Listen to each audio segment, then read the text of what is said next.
आदर्श बालकों की अमर कथाएं। भारत में केवल महापुरुष और महान नारियां ही नहीं हुई, बल्कि ऐसे बालक भी हुए हैं जिन्होंने अपने जीवन में कई सद्गुणों और आदर्शों को उतारा और उस पर अटल रहकर महान और पूज्य पद को प्राप्त किया है, अमरता भी प्राप्त की है। उन आदर्श बालकों की प्रेरणास्पद अमर कथाएं प्रस्तुत हैं। आदर्श बालकों की अमर कथाएं क्रम में आज हम आपको सुनवा रहे हैं छत्रसाल की कथा। मध्य भारत में एक राज्य था पन्ना। यहाँ के नरेश थे महाराजा चंपतराव। वे बड़े वीर, धर्मनिष्ठ और स्वाभिमानी थे। वहाँ के सुख वैभव की बातें सुन दिल्ली के मुगल बादशाह शाहजहां के मन में ईर्ष्या हुई और पन्ना पर अधिकार करने के लिए उन्होंने एक बहुत बड़ी सेना भेज दी।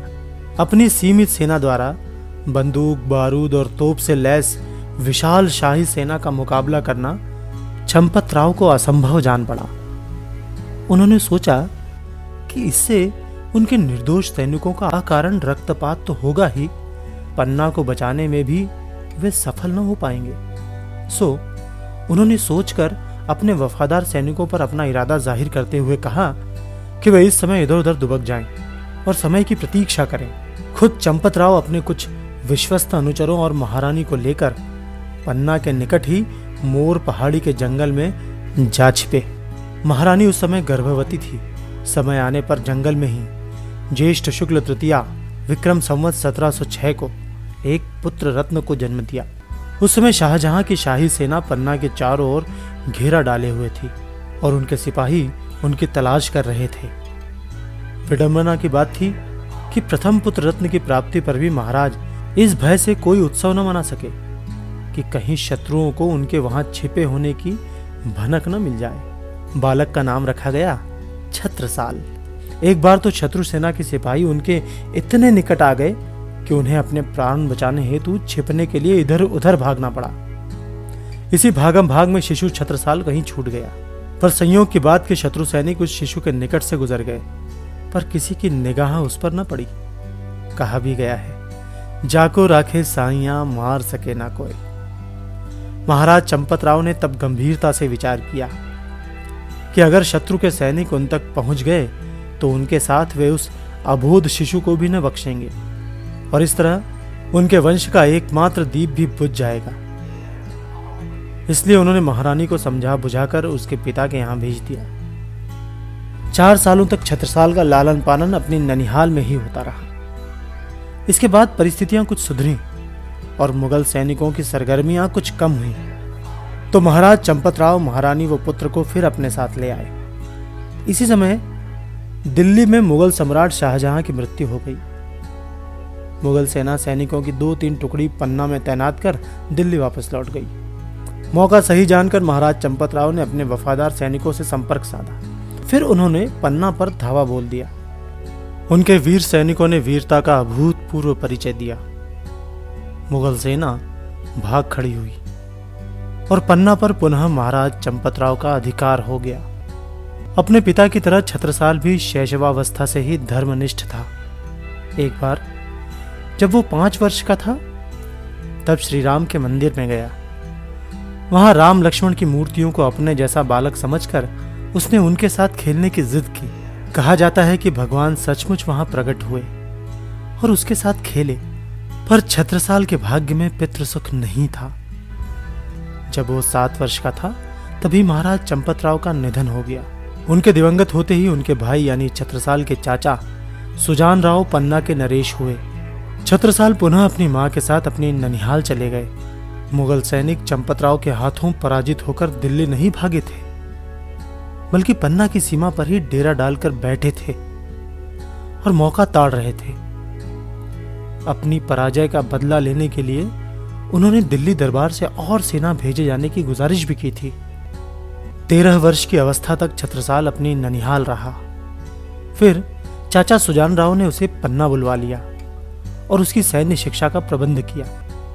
छत्रसाल को पैतृक संपत्ति के रूप में अपने पिता का शौर्य प्राप्त हुआ था। कुछ ही समय में वो अस्त्र शस्त्र चालन और रण कौशल में निपुण हो गया। दिल्ली के सिंहासन पर औरंगजेब बैठ चुका था। उसके अत्याचार का दौर दौरा सारे देश को आतंकित कर रहा था।